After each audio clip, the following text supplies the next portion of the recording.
Здраво на сите и добродојдовте во уште еден Семос Едукас, на кој денеска ќе продискутираме на навистина многу интересна тема, а тоа е индустрискиот дизајн. Нашата денешна гостинка е Јулија Груевска, која што е магистар архитект-инженер и основач на мултидисциплинарното студио за архитектура, внатрешно уредување и графички дизајн, студио JGA, Autodesk сертифициран инструктор и дел од тимот на Семос Едукација како раководител на Autodesk и Adobe секторите. Добро ни дојде, Јулија, како си? Добро ве најдов, одлично. Ви благодарам уште еднаш за поканата да бидам дел од овој подкаст. Многу ми е мило што денеска ќе позборуваме и ќе отвориме некои теми што се блиски до мене, исто така што се блиски до Семос Едукација и академиите кои што се во склоп на едукативната програма таму. Кога веќе ги споменавме креативните индустрии, дали можеш малку повеќе да ни споделиш околу индустрискиот дизајн? Што е како област и кои се неговите главни примени? Секако, вака, индустријски дизајн сушност е една индустрија каде што со појавата на парната машина сите знаеме дека доаѓа до индустриализација и појава на масовно производство. Што значи дека од тука и потекнува индустријскиот дизајн, каде што всушност представува проекција на продукти кои што се произведуваат масовно и сериски. Самата индустрија по себе носи момент каде што во склоп на самата ајде да речам работа, вклучува бизнис, вклучува дизајн и вклучува инженерство. Зошто? Затоа што на самиот почеток индустријскиот дизајн треба да го искреира, односно да го дизајнира самиот продукт. Понатака треба да биде тој продукт произведен, што значи дека тука треба техничка подкрепеност, односно инженерски знаења во однос на тоа. И на крај на денот тој продукт треба да биде пласиран на пазарот, односно треба да има некоја основа од бизнис за да може да биде маркетиншки спроведен и пласиран за продажба. Сега сакам да те прашам, што е она што пред се тебе те привлече кон оваа област? А моето второ прашање ќе биде што е она што сега тебе те мотивира ти да им предаваш на младите студенти? Воглавно моментот на дизајнирање секогаш ми бил многу близок. Уште во студентскиве денови кога бев студент, многу често знаев да изработувам накид, што некако на некој начин беше еден дизајн на продукт, требаше да се осмисли тој накид и потоа да се направи или произведе. И некако со склоп на околностите, кога влегов во Семос Едукација, јас првично влегов како дел од Академијата за внатрешен дизајн, што понатака прерасна и во оној дел каде што техничката документација треба да биде изработена и кај индустријските дизајнери и навлегов во целиот процес на предавање и таму. Така да мојата приказна првин започна во една област и продолжи во друга област. Добро, како изгледа еден ден на еден индустријски дизајнер? Јас конкретно не би можела да го опишам целиот ден на еден индустријски дизајнер, но знам дека многу често првиот чекор во индустријски дизајн е истражувањето. Така да сигурно има денови кога истражуваат во однос на кориснички аспект како би требало да изгледа еден продукт. Понатака знам дека многу често мора да дојдат до прототипи на она кое што ќе го изработат, така да скицирањето и работата на првичната идеја мора да се претолчи понатака со работа во одредени софтвери каде што се спремаат 3D модели, се спремаат технички цртежи за сето тоа понатака да се склопи и да може да се пласира на пазарот. Така да одредени денови сигурно имаат константно кликање на софтверите за да можат да го спремат целиот продукт во тие софтвери. Сигурно сум дека има денови кои што ги поминуваат во погони каде што се прави производството на самиот продукт, има денови кога комуницираат со одредени други личности од тимот кои што се задолжени да го пласираат маркетиншки тој продукт на пазарот, така да би рекла дека со сигурност секој ден им е прилично различен во склоп на нивната работа. Да.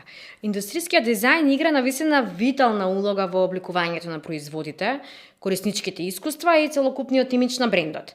Може ли да ни споделиш некои примери за тоа како индустријскиот дизајн има значително влијание врз подобрување на задоволството на корисниците и естетиката во различни производи или системи? Така, индустријскиот дизајн всушност е еден систем на решавање на проблематики, каде што преку продуктите треба да се внимава и на функционалноста и на естетиката на самиот продукт. Што значи дека при самото дизајнирање, односно креирање на одреден продукт, индустријскиот дизајн треба да ги земе во мисла и двата аспекти. И тоа многу често доведува до иновативни продукти, односно продукти кои што се сериозно добри за подобрување на нашиот живот, односно се од помош за секојдневниот живот на човекот, а во склоп на таа функција треба да бидат убави, односно да изгледаат естетски привлечно. Да, мене ме интересира кои се можностите за кариера понатаму за еден индустријски дизајнер, каде тој се може да се најде. Како што спомена веќе, навистина распространета индустрија ја има во секоја сфера. Моментално најактуелна е помеѓу студентите автомобилската индустрија. Но ја имаме секаде, затоа што сите оние работи кои што ги гледаме околу нас во физичкиот свет, како мебел, како предмети за домаќинство и слично, се дел всушност од тој индустријски дизајн кои што се произведени серијски, кои што се произведени машински. Колкава е потребата од ваков кадар кај нас овде? Моментално на светско и глобално ниво, а и во Македонија расте побарувачката за ваков кадар. Односно, процентуално до 2028 година се смета дека побарувачката ќе порасне за 3%. Во изминативе години има многу сериозен пораст во платите во однос на индустријскиот дизајн, односно растат се повеќе примањата кои што ги земаат луѓето од овој кадар. И моментално во Македонија се повеќе се отвараат фирми кои што работат во машинскиот дел, со производство, и се повеќе бараат кадар кој што е квалификуван во оваа дејност. Еве, ти предаваш во СЕМОС едукација. Така. Како би оценила твојата соработка со тамошните студенти? Воглавно, студентите се многу различни од генерација до генерација, морам тоа да го кажам, првин. Но пред се, секој студент што ќе помине низ СЕМОС едукација, на крајот излегува со многу сериозна основа за она што ќе го применува во пракса. Кога работиме конкретно на реални проекти, нешто што можам да го забележам е дека имаат сериозни прашања и сериозен пристап кон реалниот проект. И тоа е нешто што најмногу им се допаѓа во склоп на академиите, затоа што им дава слика за всушност како ќе изгледа целата нивна работа надвор кога ќе излезат во пракса. Студентите се феноменални, значи секогаш се подготвени за милион прашања. Прилично интерактивни ни се сите предавања, воглавно сите од нив се заинтересирани во различни области, секогаш имаат прашања кои што некако се запрашувам дали некогаш би ми текнало на такво нешто, и тоа многу ме радува, бидејќи се креативни, иновативни и секогаш се спремни да научат повеќе. Да, дали може малку повеќе да ни кажеш околу Академијата за внатрешен дизајн на СЕМОС едукација? Секако. Академијата за внатрешен дизајн е програма која што е верификувана од страна на Министерство за образование, морам да го напоменам тоа. Самата програма е искреирана така да на студентите им даде увид првин во делот кој што им е теоретски, односно зборуваме за материјали, зборуваме за планирање на просторот, зборуваме за конструкции. И од тука веќе поминуваат во оној дел каде што се зборува за проектирање, односно се работи на реален проект. Што значи тоа? Поминуваме во софтверски алатки на Autodesk, односно изучуваме AutoCAD, 3D Studio Max и Revit for Interior Design. И како пропратни алатки ги имаме SketchUp и Adobe Photoshop. Во целиот процес од пред една година е воведен и дел со студио, каде што студентите имаат за задача во текот на целата студија да изработат реален проект. Кога ќе завршат со одредени модули, работат на конкретно техничка документација, кога ќе завршат со тоа, работат на 3D визуализација на самиот проект. И целиот процес го крунисаат со тоа што ќе ги досредат сите работи во Photoshop и имаат дел кариера кој што им помага за да се лансираат понатака во самиот процес. Во склоп на внатрешен дизајн, секако и во склоп на сите академии во СМОС едукација имаме дел каде што кариерниот центар им помага понатака, нели, во пронаоѓање работа, во пронаоѓање на нивните нели следни работодавачи, така да целиот процес е опфатен од почеток до крај за да може да ги лансираме во самиот пазар на трудот. А што е со видот на сертификација во склопот на академијата? Самата академија, како што спомнав, е верификувана од страна на Министерството за образование, но исто така има одредени сертификати кои што се интернационални. СМОС едукација како Autodesk авторизиран тренинг центар во склоп на академијата ги вклучува AutoCAD 3D Studio Max и Revit for Interior Design, кои што со себе носат интернационален сертификат кој што исто е признаен тука, како што е признаен на било кое друго место во светот. И имаме Adobe Photoshop кој исто така нели е признаен секаде. Така да самата програма е верификувана од МОН и имаме официјална програма која што е од Autodesk. Добра, како академијата ги поддржува своите студенти да ги развијат нивните вештини за просторно планирање и моделирање? Веќе го споменав тој дел во контекст на она што го изработуваат како реален проект. Односно, во склоп на академијата има Студио 1 и Студио 2, каде што просторното планирање се работи во Студио 1 и самите студенти имаат увид на целиот процес на креирање на технички цртежи кои што се нели дел од просторното планирање, додека во вториот дел во Студио 2 имаат 3D визуализација која што е задолжена за креирање на рендери, односно финални визуелни слики за тоа како ќе изгледа еден простор. Сега тоа е првиот реален проект кој што го имаат во склоп на академијата за внатрешен дизајн. Понатака при завршување на самата академија има уште еден проект кој што го изработуваат под менторство, односно го работат сами под менторство на даден инструктор и тоа е всушност завршниот проект и сите студенти излегуваат со 2 реални проекти. Сега сум сигурна дека многумина од младите кои што планираат да се запишат баш на оваа академија ги интересира кои вештини и знаења го прават успешен еден индустријски дизајнер. Индустријски дизајнер потребни се различни вештини, односно различни знаења, пред се потребно е да има креативност. Понатака кога зборуваме за индустријски дизајн, потребно е да ги има сите технички познавања во однос на креирање на еден продукт, што значи дека треба да има математички вештини, треба да има техничко познавање на сите софтвери кои што се задолжени за креирање на еден продукт и да има одредени комуникацијски вештини, аналитички вештини за да може тој продукт кога ќе биде готов, односно кога ќе дојде до процес на производство да може да го пласира на пазарот и нели да го заврши. Да, ако ќе се запишуваат на оваа академија, иако веќе делумно го одговорив тоа прашање, значи се потребни предзнаења. Во склоп на академијата за индустријски дизајн немаме потреба од предзнаење, значи немаме потреба ни во внатрешен ни во индустријски дизајн, затоа што целиот процес на студирање го почнуваат од самиот почеток.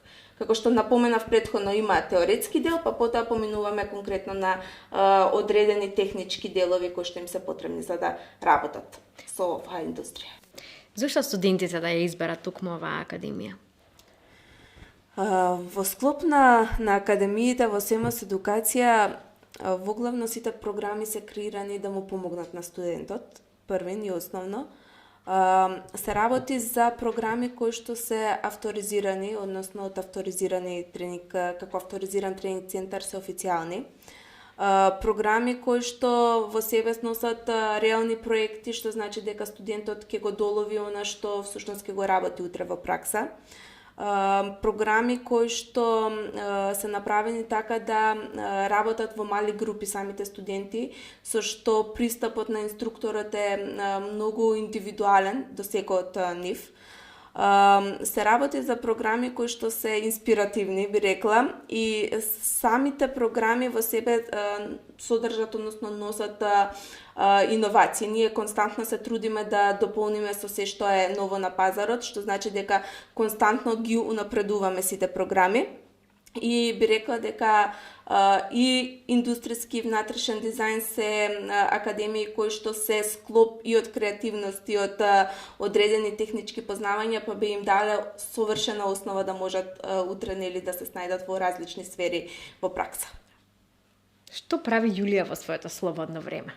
Јулија најчесто во своето слободно време бега од состаноци, бега од администрација и се враќа на креативата. Бидејќи многу почесто сега сум во СМС едукација отколку што сум во студио, знам да се спикам во студио и нели да се вратам на она скицирање на различни дизајни. А најчесто времето после работа го поминувам со арта, тоа е моето куче кое што бидејќи сум презафатена во текот на денот се трудам да го посветам максимално времето и да се прошетаме и да си ги разлабавиме. Кучето што чув дека требало во студио да ни дојде, ама следен пат, да. Следен пат обавезно. Дали имаш некој проект на кој што си особено горда?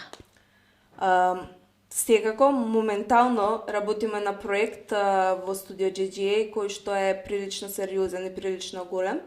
Се работи за детска градинка која што ја работиме за странска фирма и самиот пристап кој што го имаме тука во Македонија во однос на внатрешен дизајн и во однос на проектирање надвор од Македонија е сосема различен.